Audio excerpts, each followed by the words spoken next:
শুভ দুপুর বন্ধুরা, সবাইকে কেমন আছো? নিশ্চয়ই ভালো আছো, আমিও ভালো আছি তোমাদের ভালোবাসায়। তো সেই শুক্রবার অনেক দিন ভিডিও করা হয়নি, তো শরীরটা ঠিক নেই আমার। তো চলতে হয়, চলছি, কিন্তু মনটা ভালো নেই বলে ভিডিও করছি না। তো আজকে ভাবলাম দেখি, শুক্রবার নিরামিষ মেনু আমাদের। জানো তো সবাই যে আমার বাপের বাড়িতে মা সন্তোষী মায়ের পুজো হয়, সেখানে আমি আসি প্রত্যেকটা শুক্রবারই।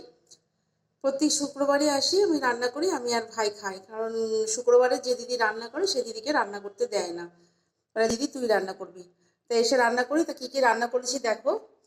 প্রথমে দেখে ভাত, তেল পটল, পালং শাক, বেগুন ভাজা, আর ডাল সেদ্ধ করেছি, মুগের ডাল একটু আলু দিয়ে সেদ্ধ করেছি। তা আজকে আমাদের নিরামিষ মেনু দেখিয়ে দিলাম। তো